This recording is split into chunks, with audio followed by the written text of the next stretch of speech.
What's up, y'all? It's the Comic Book Conservation Live Show. Welcome. Happy Sunday. How are you, Phil? I'm great. How are you doing, Dr. Paul? Wonderful. Obviously. Oh, great to hear. Look, there's a slight change up there. Right there. All-Star number 9. Wow. In CGC 8.5 off-white pages with the old label. Incredible. And the reason why that's up there is we have a book to show off today that I'm pretty psyched about. How was your week? Very busy. I feel like it went by in the snap of a finger. Yeah. The fact that it's Sunday right now is very unbelievable in my mind. Right. The passage of time. Time is weird. Right. This week was one of the shortest weeks in memory. I mean, it really went by fast for me. I've been super busy with work. I have a little bit of property here. I'm fortunate. I have gratitude for it, so I'm certainly not complaining. But when you have property, there's upkeep, and there's a lot of spring work to do. We have some acreage in the hill country, and we have what they call a wildlife exemption.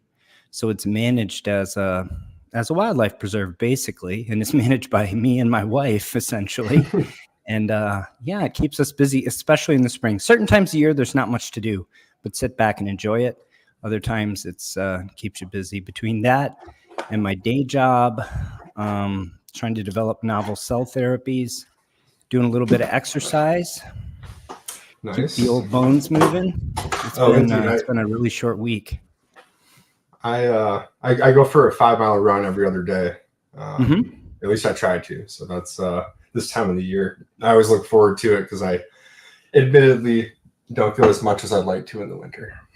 For obvious reasons. Do you run? See, I would do like a hip hop run. I would run down I would run down Farmers Boulevard and just be singing LL while I did it. I do a loop. Yeah, so it forces me halfway through. Do you want to get back home? Well, hurry up and finish your run. So. All right. Well, we've already got 8 people in the trenches. Hi, Ben Stewart. Hi, Shelby. Hi, Don C. What's up, y'all? I'm hyped for today's show. So Captain Larry is once again on another continent. He hopes to join us a little later, and I think he'll be listening in, so he might be in the chat. Yeah. And then he's hoping to join us toward the end of the show. We got a show in 2 segments today. Ben says he goes on a 5-mile hike every other day. Nice. My primary cardio is actually rowing. I'm on a rowing machine. And I do different intervals. Like I do a 2K or a 3K or a 5K. Sometimes I do them twice a day. So that's my main cardio. I don't really hike. I do nature walks at a really slow pace. So they could hardly be called hikes, really.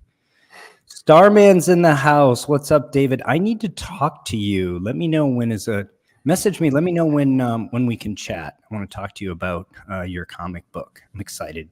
I had a look. I have one of Starman's comics, and I promised him I'd clear my slate and have a look at it. And I just cleared my slate and I did a walkthrough, and it's time to get started on it. I think maybe we'll talk about it. It's definitely time to get back to him and chat about it. Ben says he was in Italy yesterday. We have a lot of world travelers.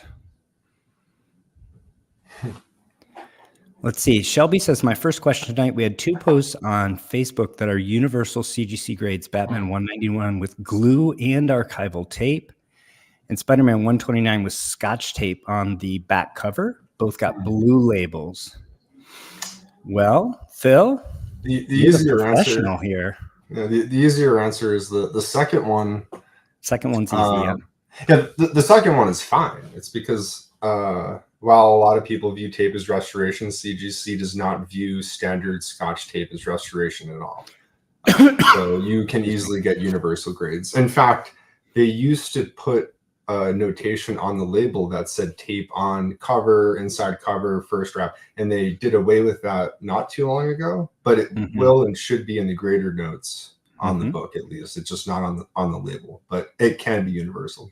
The first one, though, is a gaffe as far as I'm concerned. It shouldn't be universal. If there's glue on it, it's not. It has nothing to do with the archival tape. Once there's glue, that's amateur restoration. That's purple label. So that's generally true, but there is one case in which that's not true.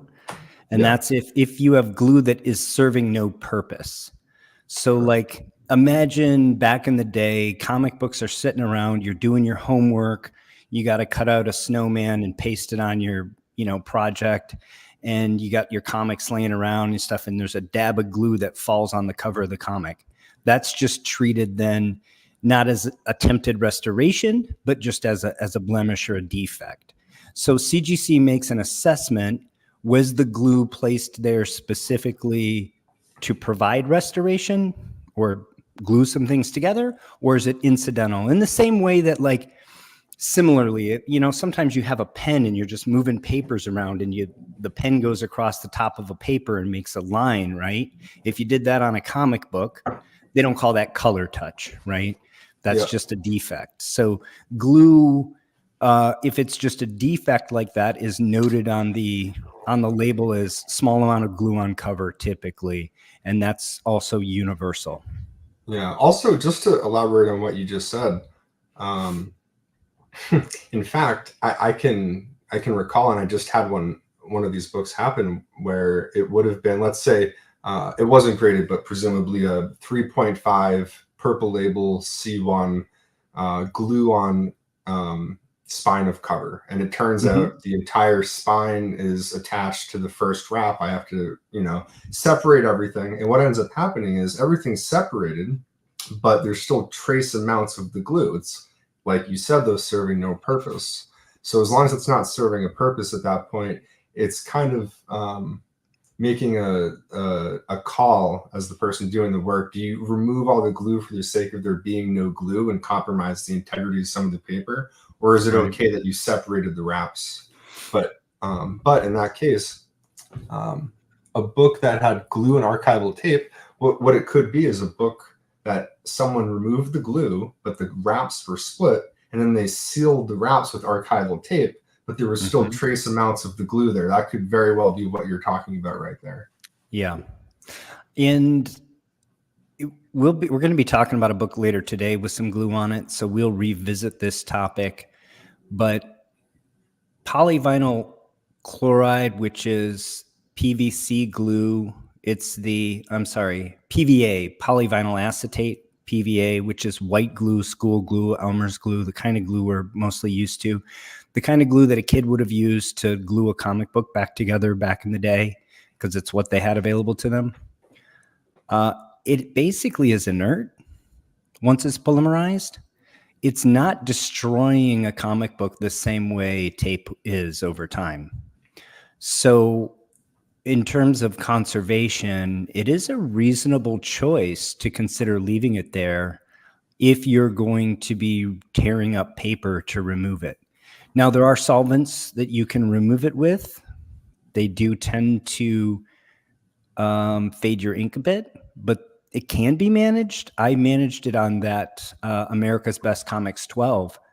That was glued the cover together and then the cover to the first wrap.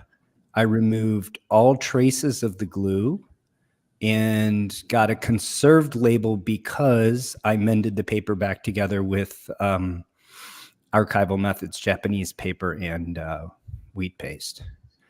So Shelby says he needs some exercise. We all need to get out and move, man. It's important. It's important. Watch your rapid wash vid, Dr. Paul putting together microchem lab, calcium hydroxide prep, any basic info for use and storage, prep ahead, keep. So calcium hydroxide, stable at room temperature. It's also not light labile, so you can store it in a clear container. The one thing you want to do is keep it airtight. So calcium hydroxide will react with CO2 and air, will form calcium carbonate.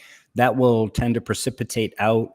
Your solution will get milky. So even when you use the top part of the supersaturated solution, should be crystal clear. If it's not, then it's probably aged enough. It's not going to hurt your comic. It's just that when you do the wash, you're not going to have that crystal clear. It's not quite as effective. It doesn't buffer as effectively. So it's inexpensive. Just replace it then. But if you keep it capped tightly, it'll stay essentially indefinitely. I think in practice, I go through it fast enough that it never sits around for more than a few weeks, because we use, like, I make basically about a liter at a time. I'll go through that in a day if I'm really working on a golden age comic book with, 12, 13 wraps, right? So, but great stuff. Why don't we get started? Thank you everybody for joining us. We got shout outs so far, I think, to everybody that's at least made themselves known. Please give us thumbs up, tell a friend about the show. It's we don't get paid for this. We're doing it for you and for the love of the hobby. So let us know that you enjoyed the show, and pass the story along, help the algorithm out, give us a thumbs up, do what you can. So segment 1, recognizing potential equity in restored comic books. This is a bit of a take off of the segment that we normally do on the value of restored and conserved comic books. So this is kind of not exactly, I'm going to show you one auction result, but it doesn't have a universal grade to compare it against, really. So it's a little bit of a different take. And it's also personal for me because this is my book. Oh. So more fun comics. Sam, more fun. Biased, but what a book. Oh, I love it. Yeah. Oh, okay. Well, this is just my image to introduce more fun. That's not my book. Sorry to get you excited, Phil. Hey, that's okay. There's plenty of other books that Yeah. So More Fun is a very early Golden Age book. It's one of my favorites. It's where the Spectre and Dr. Fate were both introduced. And so just for perspective, published from 1935 to 1947, it's the very first book published by the company that we know today as DC Comics. It wasn't called DC Comics then, but morphed and merged and throughout the years. So More Fun actually started off as New Fun, but it was the first DC publication before Action Comics. It's also the first comic book containing 100% original content. So it's groundbreaking. It's one of the most important series of comic books ever. And that's just for starters. It was around since 35. So More Fun, issue number 31, has an ad for Action 1. And a lot of people think, man, Action 1, that's where it all began. Dude, More Fun was already almost 3 years old when Action 1 came out, right? Yeah. So, and Dr. Occult started in More Fun. Dr. Occult, of course, was created by Siegel and Schuster before they created Superman. So already the flavor, Dr. Occult isn't technically considered a superhero. He's more along the lines of like a Sam Spade, but with some magic powers. So it's considered kind of like a noir detective, mystic detective. He's still around in the comics. So the books that I'm most interested in personally, there's a couple of big first appearances. So the first Spectre is issue number 52, and the Spectre has 14 covers in More Fun. And the first Dr. Fate is in issue 55. Dr. Fate has 11 covers in More Fun. Those 25 covers are very sought after. I think CGC might say classic cover for all 25 of them. I mean, they're very iconic. Quite a few. Yep. They're all a big deal. People pay crazy money for them, and they're very rare. I'll get back to those 25 books in a moment, but just to round out the rest of the story for more fun, issue number 73 is the first appearance of Aquaman. It's also the first appearance of Green Arrow and Speedy. Unfortunately, none of the three of them are on the Not cover. on the cover. Yep. Also, to me, astonishing fact, Aquaman, first appearance in 73, in 1941, More Fun 73, does not get a cover appearance in comic books until 1961 in the Silver Age. He goes 20 years with stories on the interior of a comic, never getting a cover. Fascinating to me. And at any rate, issue number 75 is the last issue with Dr. Fate on it. From 76 on, you have mostly Green Arrow covers, and then occasional it turns back into funny animal stuff toward the end. So the period that I'm most interested in are these 25 covers from 52 to 75, and they cover. We just have some incredible covers. So this here is a Bailey cover that I'm showing. Maybe the most iconic. I don't know. Phil, what are your thoughts? What's your favorite? Yeah, this one. Yep. Yeah. I mean, I think for a lot of people. There's some other ones that I really like too, but I think there is a reason too, you see. And especially in the last, I want to say like 3 to 4 years, it's like the pool of people has become bigger, and the supply of a book like this is still only so small. So it really is. It's become quite more valuable in the last 3 or 4 years. Yeah, these books are tough. I mean, these are like early, timely books in terms of what people pay for them. We'll talk about that a little bit more. Let's see. I don't know how to pronounce this. Wildest Sense? Yeah, that's my buddy Bill Field. So Bill Field, he's a famous comic book historian. Welcome, Bill. Glad to see you in the chat. Appreciate you joining us. Oh, actually, I think the first Aquaman cover, I would imagine Showcase. Actually, I think Bill, it's a yellow background cover where he's featured with another, at least 1 or 2 other characters as a full body image, right? Yeah. I think it's Showcase, not Aquaman 1, but that's not my area of expertise. But I do know he does not have a Golden Age cover appearance, despite appearing, his first appearance being before World War II even starts.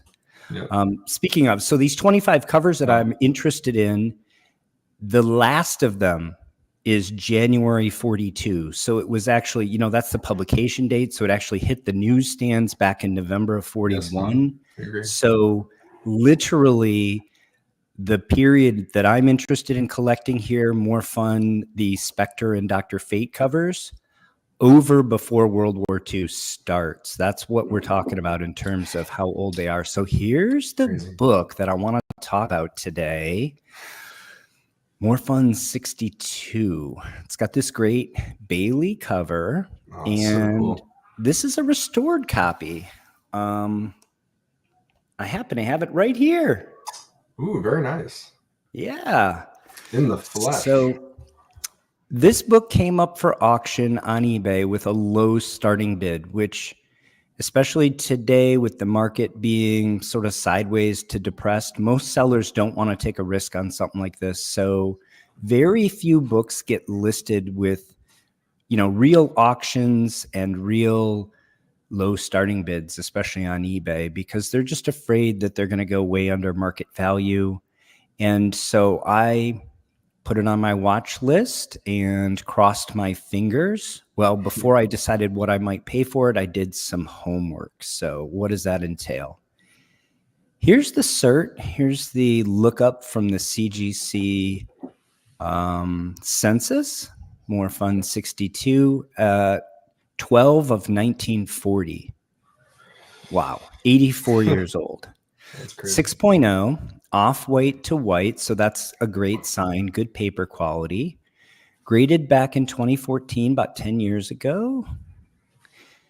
C1. So tell the folks what C1 means, Phil. C1 is, according to the restoration scale, C meaning there's A, B, and C level. A is professional, C is amateur, B is somewhere kind of in the middle. The one notation is a scale of 1 to 5, 1 being the least amount, 5 being the most amount. That said, there's a wide degree of nuance within this, ranging from, well, it's really a book by book basis. So C1 can really mean quite a few things depending on. Sure, but off the bat, it means amateurish, slight, small amount. Yes. So it has potential, is what I was thinking. So we go to label. Label says restoration includes spine split sealed to cover, cover reinforced with glue, 5th wrap married. Odd to me that it would be the 5th wrap of all the wraps to marry, but there it is. Okay, so that's on the label. We got to get to, we can do the comments. Jerry Siegel, Gardner Fox Stories, love it. George Pappen, Howard Sherman art, really like Sherman art actually. And then of course, Bernard Bailey, cover and art. If I'm not mistaken, Bernard Bailey does all 14 of the Spectre covers in More Fun. He was the standard Spectre artist for that time period. In fact, when you get to All-Star Comics and the Justice Society and the Spectre has his chapters in the All-Star Comics, Bernard Bailey generally the artist for the Spectre chapters as well. So great book. I really do enjoy this cover. I think it's one of the better ones. It's not up there quite with the one we just showed, but I'm obviously thrilled to own it in any grade. I want to clarify too, because I recognize I have a bias, when I talk and view and talk about books like this sometimes. So really the point of this being the C1 really is the potential. The idea for potential really is there, because there really is a stark contrast between a C1 and a C5. My comment about there being a wide range within C1, while that's understandable, still means it's within the slight, or should be within the slight range. Yeah. And that was what I was thinking. So now we get into the grader notes and we get down to the details. The devil is right here, people. So glue, non-archival material, small amount, spine, C1. So again, very small amount and amateur. Amateur here meaning probably the material itself, not a professional grade material, as opposed to how the work was done. So it can mean either. In this instance, I had pretty good scans of the book. I knew it didn't look like a mess. So I knew it was applied in a reasonable fashion. So this means it's a non-archival material to me, first guess, right? Most likely. Interior wrap married. We knew that from the cover, from the label text, we knew the 5th wrap was married. Right bottom front cover, small multiple crease. Okay, I'm looking at the book here. Honestly, people, it's beautiful. It's not even a color breaking crease down there. So not worried about that. Right bottom interior large tear. Of course, we can't see that. Tear means tear. It doesn't mean piece missing. So that's good. That could be repaired. Right top front cover crease. Now this one is very ever so slightly color breaking, and I don't know if I'm going to be able to show it off here. It's in this area here. Oh, you may be able to see it. Yeah. It's very slight. It is very slight, but it does break color. But it's, if you hold this book at arm's length, honestly, it looks near mint. It's really a beautiful book. You have to get up close. You have to look at it in raking light to see the book, not the grade. To see any defects. Yeah, it's a beautiful, beautiful book. Spine split seals, non-archival, bottom cover C1. So this one, I don't know, Phil, between you and I don't know what this one means different from the first bullet point here. They're not bulleted, but point 1. It says glue, non-archival material, spine, C1. Then it says spine split seals. I guess the seal was tissue paper or something like that, was used to back it up with the glue. Mm-hmm.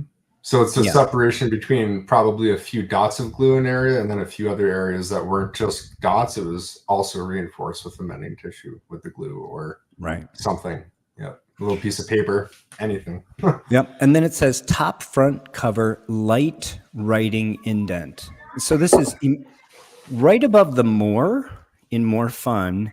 I'm very confident you can't see this. It's very, very faintly visible with raking light.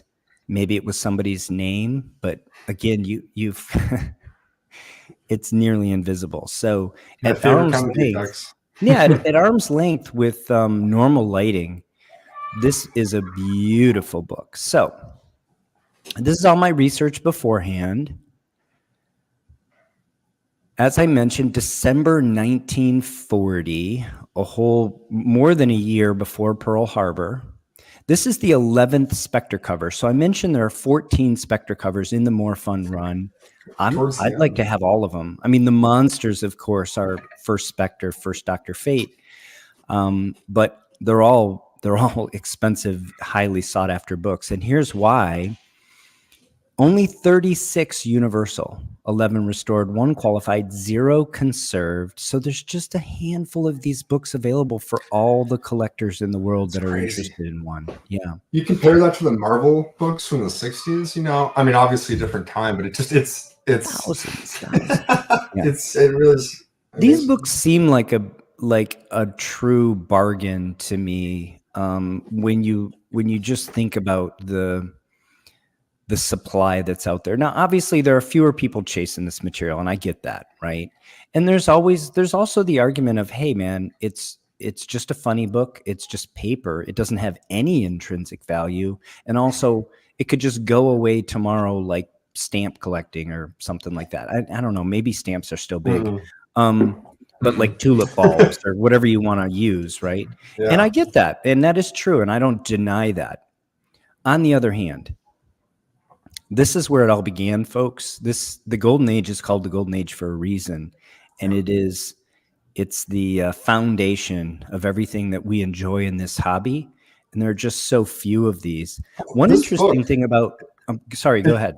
This book, its first couple of years of superheroes. I mean, that's crazy. When you really think of it in context, it's incredible. Yeah. One thing that's interesting about this particular book, and this is true sometimes of these Golden Age books, so few of them remained or survived, I should say, that sometimes the average grade is actually quite high because the ones that got beat up just got disintegrated and they're gone, right? And so we have a couple of high grade copies around and a couple of low grade, but median grade on this book is 6.0. Compare that to like a early Marvel Silver Age book. Median grade is usually like 4.0, right? Yeah.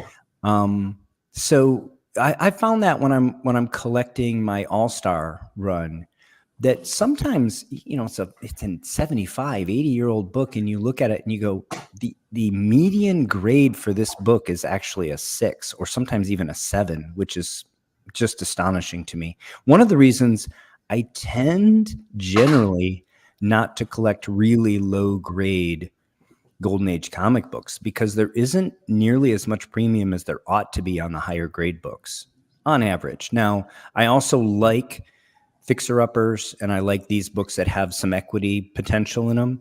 So I do buy lower grade books, but for me, for my like sort of my higher grade collection, I don't tend to mess around with lower grade books because the median grade of these Golden Age books, there's only a few dozen out there, but the average grade is actually not too bad.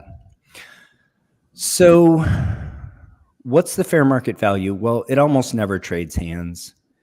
I think there have only been 3 sales in the last year. Yeah, one at 8.0, one at 4.0, and one at 2.5. None of them, well, only one of them in the last 90 days, the 2.5. The bottom line here is the fair market value is a little bit less than $1,000 a point. So the last sale for a 6.0 was 2021, and it went for $4,000. And I think that's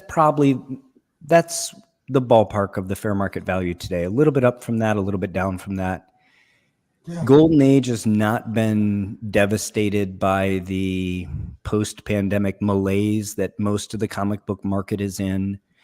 And what a poetic way to say that. Bitcoin is back up to 60 or 70 grand a coin. So these Golden Age auctions are now hitting highs again, right? So they're right back there. So I wouldn't discount that $4,000 much. If a 6.0 Universal came to auction today, it wouldn't shock me if it went a little below $4,000, but it also wouldn't shock me if it went $5,000, right? Like that's the range, $4,000 plus or minus. What's it look like? What are all the defects? And that's the nuance of the collecting experience. So that's where we are with the fair market value. Sorry, I told you this was going to be a little bit different segment. We weren't going to have what we normally like to do in this segment is show you 2 books that just sold in the last month or in this quarter. And I don't have that today, but what I do have is good news for me. I won the auction and I paid $1327.03 plus shipping and taxes for this book, and it's now in my possession. Seems like a hell of a buy. You think so? Well, that was going to be my next question. How'd I do? Yeah. What do you think the equity potential is? Maybe we should break this down. First, what should I do with it? Should I just have it and hold it and love it and pet it? Or should we crack it out? What do you think is the potential upside on a book like this, Phil? If I were your client and I was calling you and saying, hey, I just got this book, I want to maximize value and preserve it, what would you tell me the potential is? I've done this enough to know that it's really a 2-step process. There's the accepting that there's always a risk in cracking the book. But in my opinion, a book like this, based on the greater notes, easily qualifies for, at least in my opinion, being a worthy candidate of being cracked out and assessed to see the likelihood of having the restoration removed and seeing what the book would look like. I think it's a no-brainer in my opinion. All the restoration that's present is theoretically reversible, and generally without complications, because that's where you have color touch. That's where you can run into a lot of complications. Something like this, it can be presumed most of what you're dealing with is just at the spine. So you could even make the argument that worst case, let's say the spine is totally split and you're dealing with from the way the rest of the book looks, let's say a 1.8 Universal, I think you'd still be ahead based on the price you paid. Worst case, doing that and having it regraded. So crack the book out, take a look, handle it, smell the pages. Enjoy it, and then also see if there's some equity hiding within it too. And also the other scenario is looking at it and maybe like some other past projects you've done, saying, you know what, I could conserve this, and this could come back a 5.5 or a 6.0 conserved, and that might be better and more desirable in your opinion as a collector than the 1.5 or the 1.8 Universal. And I was thinking too. You're probably adding value. I was thinking that's yeah. I was right there with you. I was thinking worst case, this is a 2.0 Universal. Best case, this is a 6.0 conserved, something like that. I actually think best case technically might even be a bit higher than that if you get really lucky with the tiny amount of glue.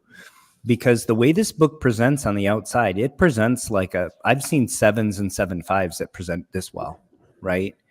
And so if you were able to do that conservation work, if you got really lucky, I think the upside is there.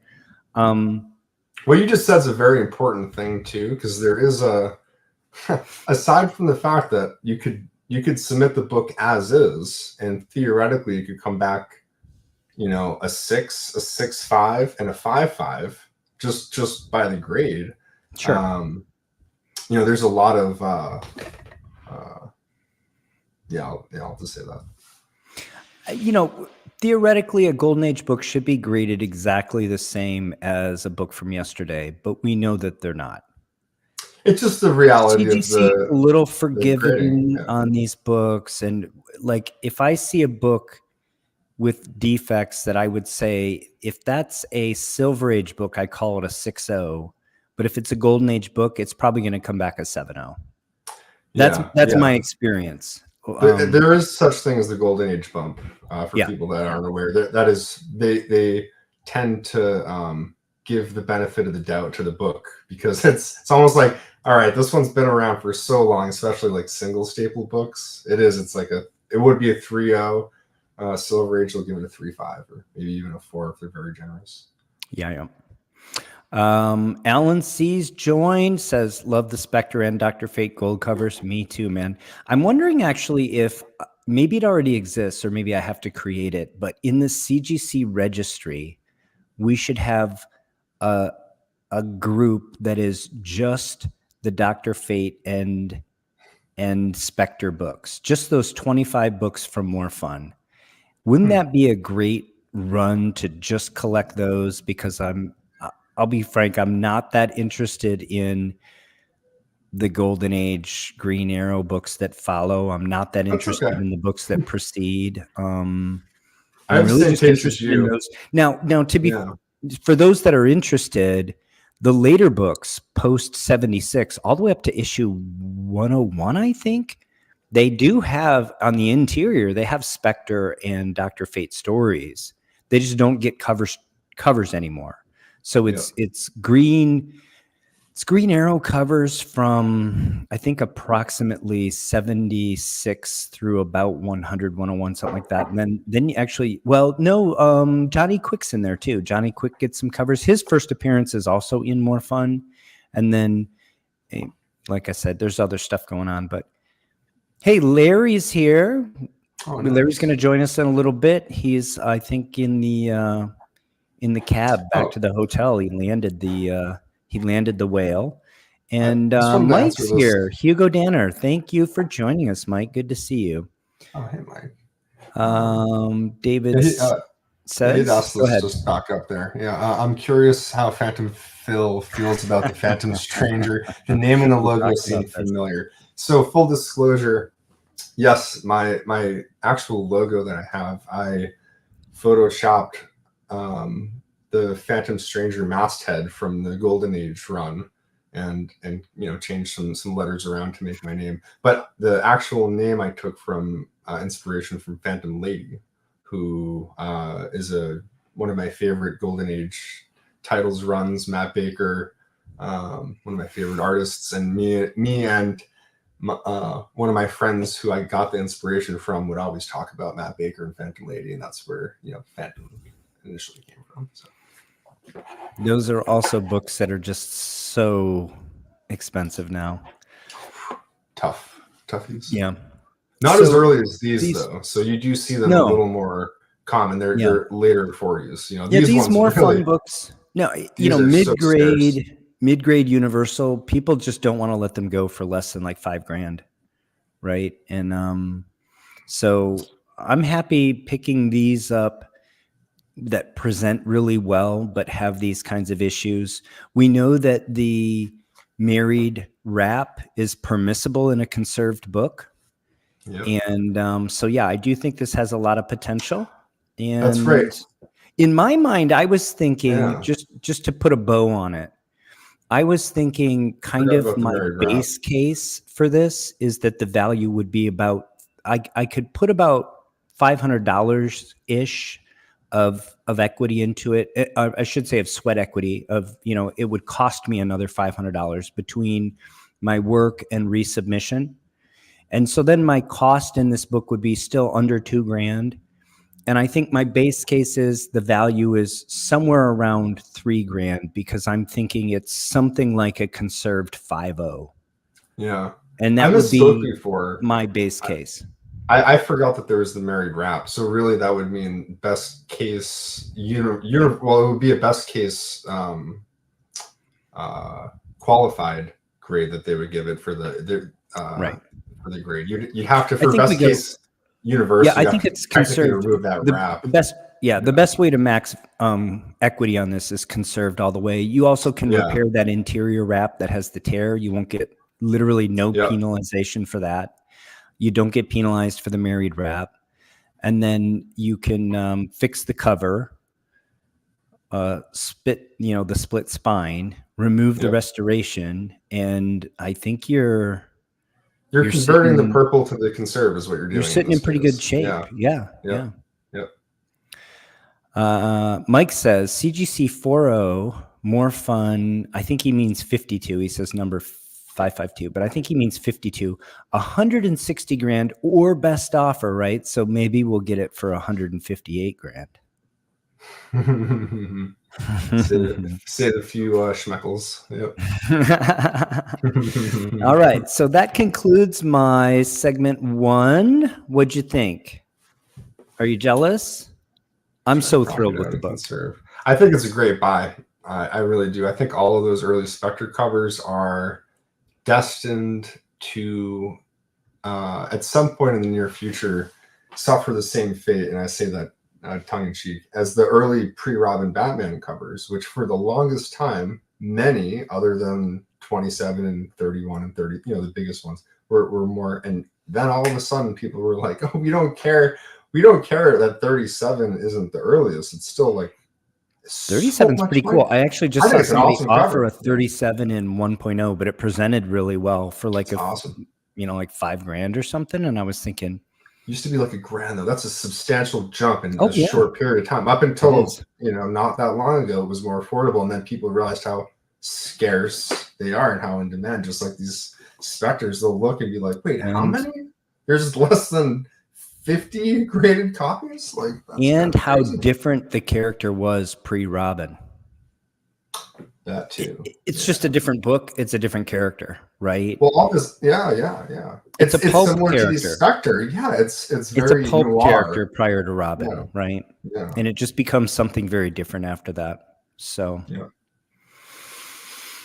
well, the next thing we have to talk about is another thing that I'm very excited about. I have to tell you. So I think maybe actually I'm going to do this. I think this will work out. Comic book conservation rust mitigation. So we've all had to deal with rust migration from staples in comic books. If you conserve comic books, even if you just collect them, you've seen it, you've had to deal with it. Even if the only dealing you've had with it is, oh, I'm bummed, one of my comics has rust in it. Or trying to trade for a better copy, or rejecting one that you're interested in potentially buying because it has rust migration at the staples. It's a significant issue. The staples themselves, typically they're galvanized steel, but galvanizing is not perfect protection against rust. And if they've been stored in a semi-humid environment, especially these very old ones, you can get rust. That rust can migrate into the paper. It is acidic, so it will disintegrate the paper given enough time. And we often see this where the paper right around a rusty staple is just literally dust. Yeah. So it's a significant problem. I have some videos on the channel about using some different chelators to remove rust from staples. I have not dealt with removing rust from paper, but somebody we know has.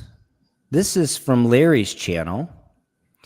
The two images here, the top image is before, the bottom two images are after, and you can see on the left, this is a staple hole where, like I said, the paper itself is literally turned to dust. It's just disintegrated. Larry used actually a very strong chelating agent, a thiol, to reduce, chelate, and then remove the iron oxide here. And you can see from the below image on the left again, he did it very effectively. I mean, essentially completely removed the rust from the paper. Yeah. However, there was a cost. So if you look at the images on the right, there's significant ink loss in this book, especially in the red inks, which may have iron pigments in them. But even so, look at on the image on the right, I still think you would rather have the below book. I mean, I think Larry chalked this up as a learning experience, but I think it showed a ton of potential. Look right around the two staple holes, especially the bottom staple hole. That huge rust migration stain that was just a real blemish on the book, gone, and paper deacidified, no longer disintegrating. So I watched this series, and this is a series on Flying L Comics. I put a link in the description. Everybody here should already know Larry and his work, but just in case, check that out. This was a series he did. I want to say it was 8 or 9 total episodes, and fascinating work. Again, he used a very strong chelator, a thiol, strong chemicals, and he mentioned actually the smell. So thiols are sulfur-based, and strong. They smell nasty, really bad. Well, I did it on this low-grade beater book, you know, and it was just an experiment to kind of see what would happen. I took it as, you know, a something that actually showed a lot of promise. So not the end of the journey, but the beginning of a journey. Yeah. And then this past week in the comic book conservation community, our Facebook page group, Peter Alechi posted this work that he did with evaporust and kind of blew a bunch of us away. And I think it shows so much potential. I wanted to talk about it here. So maybe before I jump in, we'll just look at the comments. Ben says, good topic. Why does it look like grease? Well, you know, iron, there's actually like at least 4 oxides of iron. Some of them are black, not reddish or reddish brown. And so sometimes you see that really black iron oxide, and it can look like grease. And Mike says, yeah, huge improvement, color loss, but looks much cleaner. And Larry's listening in and says, I lost the red inks. Yep. So I asked Peter if I could present his work here. So I have his permission. He couldn't join us tonight, but he may join us in the future. And he used this product called Evaporust, which is basically non-toxic. I actually think you could probably ingest this in small amounts. And we'll get back to that in a moment because I had to do some investigation. We're not officially recommending anyone ingest this. Not a recommendation, but it is non-toxic. It's a really interesting product that I think shows a lot of potential. And like I said, we will get back to that. But first, let's talk about his post and what he did, because I think it's brilliant. I'm going to read this. I apologize. Experiment in removing rust mitigation with evaporust. Rust migration is common and difficult to remove. This method uses a water-soluble, commercially available rust remover called Evaporust to treat rust migration zones on interior wraps. The methods: 1, place wrap on ramie and spray with water, so it's just a rinse. 2, brush areas to be treated with Evaporust. 3, place small pieces of paper towel over treated areas on both sides of the wrap and brush with Evaporust. So he's trying to saturate that area and then keep it from creating tide lines or migrating away too much. So he's trying to make sure that the Evaporust chemical is in contact with that rust migration for a long period of time. So step 4 is cover with wet paper towel and allow to sit 4 to 12 hours depending on the extent of rust damage. Step 5 is rinse for 2.5 minutes in water.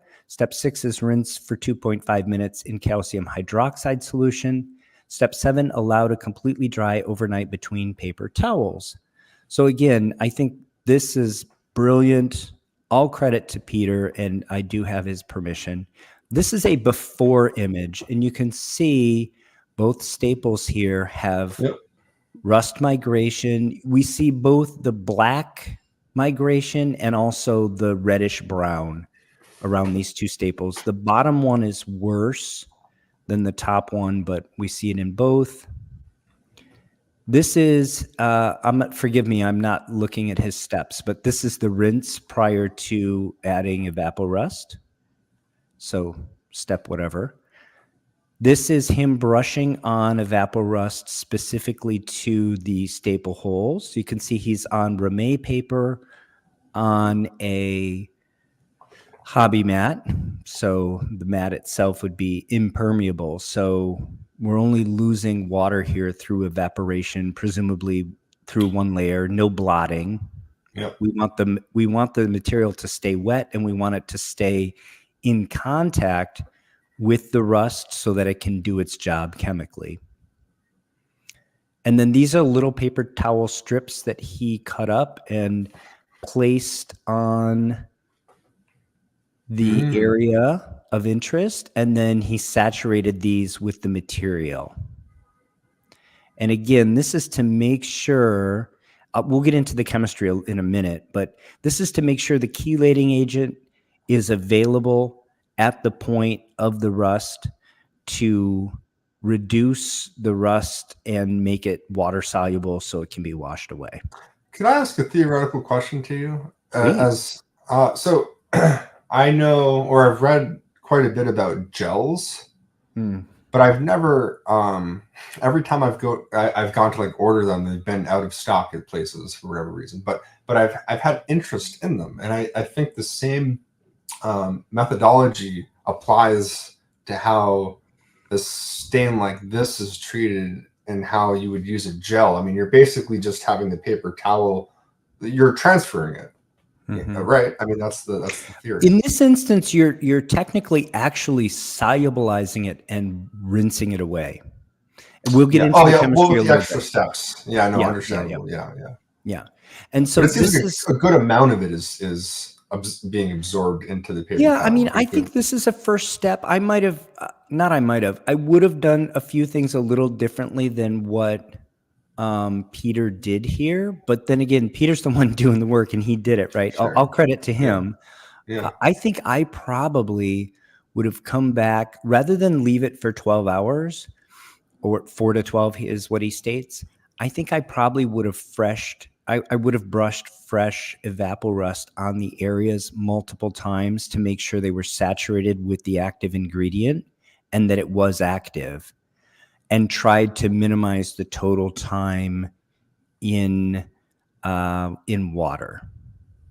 That would have been my approach. I'm not sure that it would have worked better, but my concern here is loss of inks, and the longer we stay in water, the more likely we have ink bleed. So also, that would have been my motivation. Interior, because that from the get-go, I was like, word choice is important. There was no mention of cover. This technique works mainly on, or it works only on interior wraps because of the duration of the. Yeah, for those that don't know, interior wraps will tolerate aqueous solution like this for a day reasonably well. I do find we get some ink bleed, but they tolerate it reasonably well. The cover generally will not. You'll get a lot more. The paper will just start to get scary real quick. So here's the paper towel. He said wet. I assume just water. Could have also been calcium hydroxide, but if somebody says wet paper towel, I assume they mean just water. And I think on the bowl, the bowl on the left, that's probably his brush, and that's probably the evaporust, which is kind of a amber type color.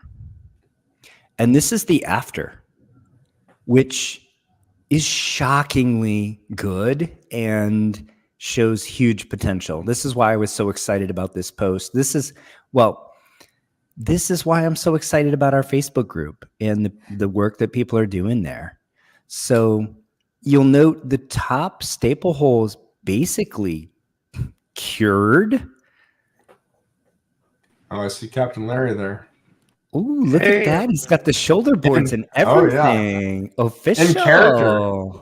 I'm officially stuck in traffic, so I thought I'd just join you from the app. Yeah. Hey, great everybody. to see you. Howdy. Captain Larry in the Nice. house. So what country are you in? I am in the country of Hong Kong. No, no, I'm just in China. Just got in from New Delhi, and now I'm in Hong Kong and stuck in Hong Kong morning traffic. So, Wow. but I was looking at this book and the work that was done on it, and it's phenomenal. Hats I off was to blown Peter. away. I do. Yeah, hats off to Peter. I do have the same rust remover, and I've just been using it to take rust off staples, but I haven't tried it on paper yet. But this, I was thinking about what Phil just said about using a gel. This can be turned into a gel. Mm-hmm. Yeah. At you least just add a couple of things to it.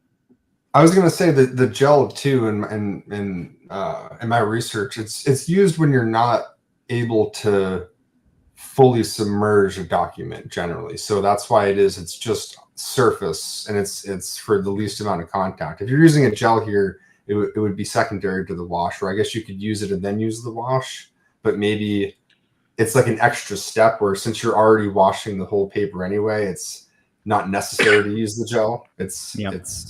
Yeah.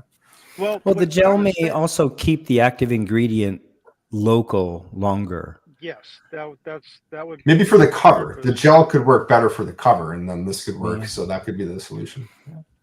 I think you could add. I'm not going to tell people how to make napalm, but you add some soap chips to it, and it will gelatinize the liquid by the other materials that are in it. So, just a thought. Yeah. Here is the other side of the wrap. So you'll note the lower staple, still a little bit of that brownish red rust is there. The black migrated rust completely gone from both staple holes. Again, I'm hats off to Peter. Really great job. I think this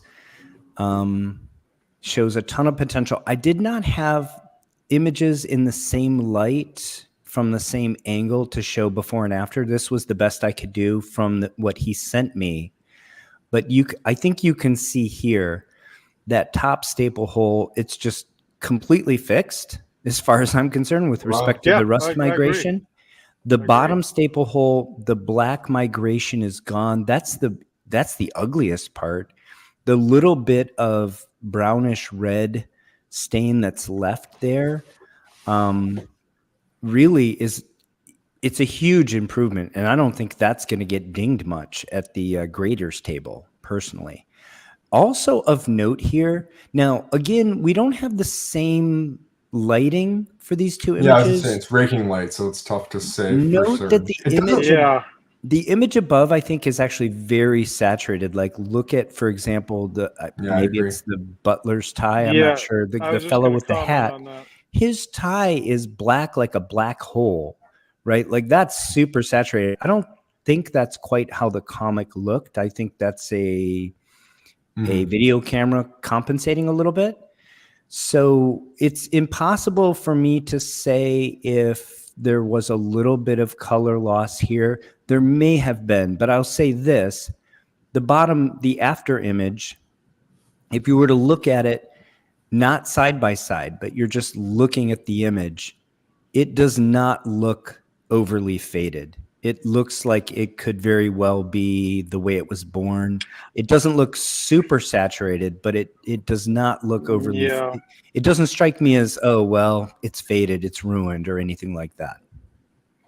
See, the problem I had when I did mine with the pretty harsh chemicals is these older books, they used iron oxide to make the reds. This did not take out any of the iron oxide out of the red ink. Yeah, the reds look great. I pretty much lost all the red ink out of that book. And like I said, that was like one of my first real experiences in experimenting with this. But I can't wait to get home and try this on some rusty papers. Yeah. So based on this, I did a little homework for y'all. So what is evaporust? Ooh, nice. Peter posted this and said, well, it's proprietary. Well, that's never stopped me before. Not really. I love it. I did a little bit of homework. That's yeah. So there's what they used to call MSDS and now they call SDS. There are different laws in the US and in Europe, but you have to at least give enough information for example, for firefighters to deal with your material. If there's a fire on your premises, they have to know what sort of chemicals are in there, right? Mm-hmm. So it turns out though that these chemicals are really benign, and because they are benign, they can pretty much just say proprietary. So here's the section of the SDS that I found that has some information on it. And if you look in section 3, the ingredients are water, greater than 83%, proprietary non-hazardous chelating agent, less than 16%, proprietary non-hazardous detergent, less than 1%. So what do we have? What is evaporust? Evaporust is a chelating agent. This is a chemical that essentially reduces and solubilizes the iron oxide, and then a detergent, which would assist in now taking that chelating agent and the iron oxide out of solution and away from our paper. Yep. Okay, well, that gives us some clues, but there's still leaves a lot to be desired here. I don't know if I necessarily want to put this on my comic book yet. So I did a little more homework.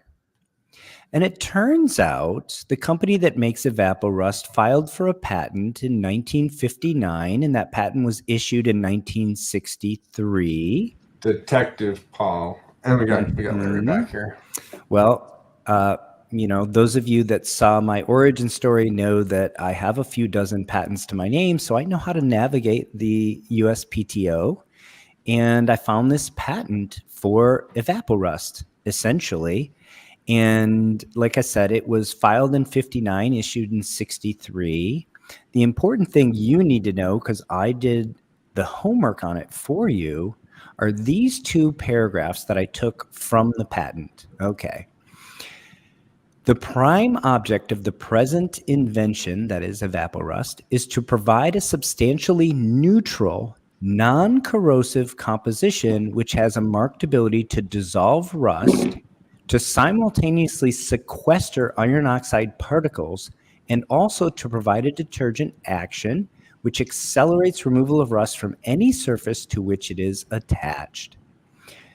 Further, the ingredients of the instant composition are first, as the major portion, specially prepared concentrate from the agave cisalana or agave phorocroides plants, and second, as the minor portion, a specific synthetic amino acid compound. These ingredients, when properly compounded, provide a neutral composition of unusual and unexpected potency for the removal of rust, and that's why they were issued a patent. Now, interesting. This patent's actually expired, so to the extent that this information is now public domain, you can use it. You can even make it and sell it commercially. So for those that don't know, agave cisalana is this plant down here on the right. It's sisal. It is, or sisal.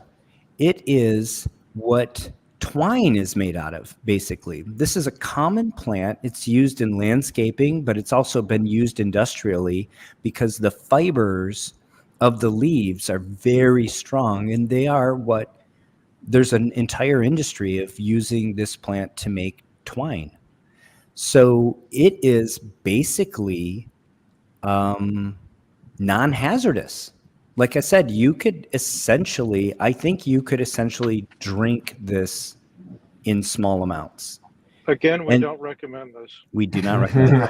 So it's very interesting to me, and I think it shows a lot of potential. I think it's essentially safe to use on paper because the pH is just slightly acidic, but it is a reducing agent, a chelating agent, and a surfactant, all of which, as you can see from Peter's work, does not negatively affect the inks or the paper. Now, I do think it's hugely important that Peter rinsed and then deacidified after use of this. I do not recommend anybody use this without deacidifying post use of this material, okay? Because it is acidic and it is a reducing agent. Yeah. Thanks, Mike. Peter's going to have to buy a few bottles of this stuff, huh? Right.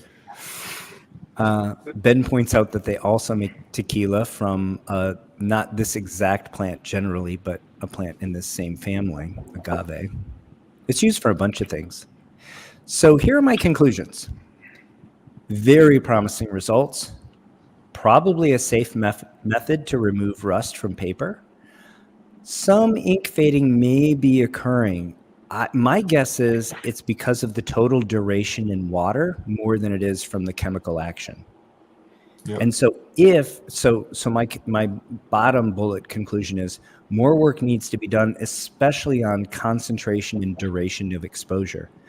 I think if we could get this chelating action done and get the iron oxide removed in shorter time, we probably would see no loss of ink whatsoever. I don't think the chemicals here are interacting with the ink. I think whatever small amount of ink loss we may have seen with Peter's work here is probably because when the book sits in aqueous solution for 12 hours, you get some ink bleed. Well, the thing is these Golden Age books, we got to remember the reds were made from iron oxide. So if you have a Golden Age book, there's a high probability you may be removing some of that red. Today's inks and really the bronze and coppers did not use iron oxide. They made the switch, I think, in the late 60s. But if you're doing this with a Golden Age book, I'm not sure I would recommend it. Somebody help me out. This Richie Rich was an early book, though. Looked like it was from the 70s. Was it?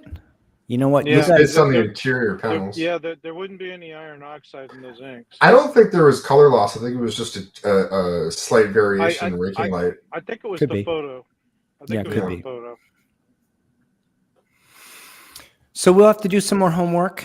But again, I was just so excited about those results and wanted to share them from our comic book conservation community, the Facebook group. And again, thank you to Peter. I have a link in the description. Awesome. He put together a short video. It's on his YouTube channel. And He's got a YouTube channel? He does. It was the only. I didn't know. I didn't know either. It's actually the only comic book related thing that I saw on there. But check it out. I also put a link to Larry's Freedom Train playlist in the description as well. Actually, I pointed directly to the video in which Larry used the chelating agent, the thiol, to do the Freedom Train rusting as well. So check those out, do your homework, do some experiments, share them with us. We'll grow the community together. We'll learn together. And I think this one, I think it's just a success as is, and it's something to be built on. I don't even think of this as a learning experience / mistake or whatever. I think this one's. I want to jump on this and try it. I have some old Golden Age that I'm going to put the stuff on, and I'll take some pictures, and we'll do basically a sequence to see how it fades. Yeah, that'd be great. Yeah, awesome job. Right. Too bad Peter can't join us. But yeah, I think I he's was going to blown join away. us in the future. He was not available tonight, and I had the material basically already ready to go, and I didn't have anything else to sub in, so I said I can do it tonight, but he'll join us in the future, and it'll be fun. We did have a question from Maurice, and during the week, he messaged me to say, how do you get whiteout off of comic book covers? And I said, I don't have any experience, but we could bring it up in the show and see if anybody else has dealt with it, either one of my co-hosts or maybe somebody in the chat. Yeah, it's got a different chemical makeup. I think you scrape it off. Yep. Yeah, I think you do scrape it off, but yeah. That's what I've done. I've done it for pieces of original art where artists went and covered up something because it was reused for something for a stat, and the owner wanted to show what the art was underneath. The original published. It's always tricky because in my experience, while you can do it, it has to be done manually and carefully, and almost always the fibers of the paper have absorbed some of the whiteout because it is a liquid that you're putting on there. And it's like, no matter how much you remove it, you'll never remove all of it effectively, but you can make it look much better. So the same thing applies for comics where you can do it. It just has to be done incredibly carefully because you're scraping something that whiteout hardens, like you're it's like paint. Yeah. So removing anything like that from an ephemeral paper is surgery at its finest. So it can be done carefully. Yeah. Yep. So I think you just need to practice and carefully scrape with a dull blade. That's the point. Yeah. You just it's just getting the right motion, and scraping carefully until you hit a point where you say, okay, enough is enough. Like in one direction away from you. I have a micro chisel. The difference between a chisel and a normal cutting blade is a cutting blade will have two surfaces beveled. A chisel will have one flat and one bevel. And I find that for when you're trying to get stuff off the surface of paper, having that one flat edge to glide across the paper helps. There you go. Curved blade. This is one of my most used tools. Just a dull curved blade. I use this for so many things, and I have another pointed blade that I'll use too. But this is very useful. Larry, you remember that when I was explaining the blades that I use on my scalpel, and I said this is a number 11, but you probably want a number 21 or something else because you probably want one with a rounded interface. Yeah, I use a 23 on mine. 23, and I also use the 11 if I'm taking out a section of any Japanese paper that I don't want. So I don't want it to be filled. That's where it's really useful. Yeah, that's very useful. That I just happen to have a whole package of those because my surgical kit is actually literally from when I used to do a lot of small animal surgeries, and those were the blades that I used. So I think I saw one other. Shelby says on the website, so I presume he's talking about the website for evaporust. There's a gel, and they suggest it for rust stains can be brushed on. Suggest keeping it out of sunlight when using. Yeah, I think that we've just scratched the surface here. I think there's a lot of work that we could do. Yep. So that's what we had prepared for tonight. I actually, it's great to see you, Captain. Hey, glad you could join us. One thing I wanted to add, I have some conservation news. I always do my Sunday heritage auction sites. I monitored the Batman number 12 that was a 4.5 conserved, and it sold for $1,200, and I was speculating $1,100. So healthy that was price. pretty close. Yeah, it's pretty close to 75% of a universal label. So that was a very, very good news to see. Conservation love. Maybe we'll actually break that whole sale down next week. Yeah, I think that might be an idea. I try to troll and look for conserved books on Heritage. I did bid on this book, but I just decided to back out. I just wanted to see where it went. Yeah. That's the yellow background, the Jeep cover. Yeah. Yeah. Yep, that's the one. Wartime. Yeah, wartime baddie. Love it. I did see this question from Ben Stewart. Do ink pigments bleed according to particle size? They do, but a bigger issue with the ink bleed is actually solubility. And so inks, there's a whole science behind this. The ink is actually, one of the reasons you use sized paper is because you want the ink to dry in place rather than actually be absorbed deeply into the paper. So the ink is actually mostly on the surface of the paper. And when we're talking about this newsprint for comic books.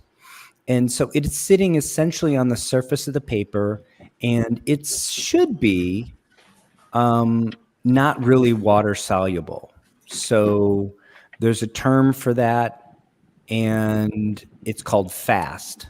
So the inks should be fast, meaning they're not water soluble. They do though have some solubility in water, and it depends on essentially how long they sit in the water. They can start to become solubilized and move.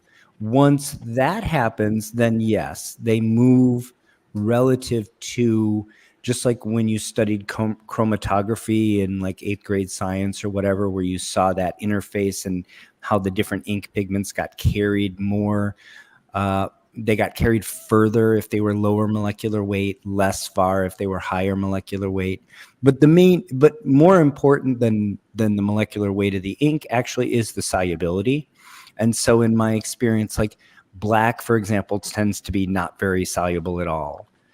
But some of the yellows, some of the reds, certain colors will be more soluble. And that just has to do with the type of chromophore that exists there and the solubility in water and how long it takes for it to become soluble. So that's how ink bleed happens. I don't see any other questions we haven't addressed. I do see somebody new just made a comment. Nicholas Smart says, next time, Larry.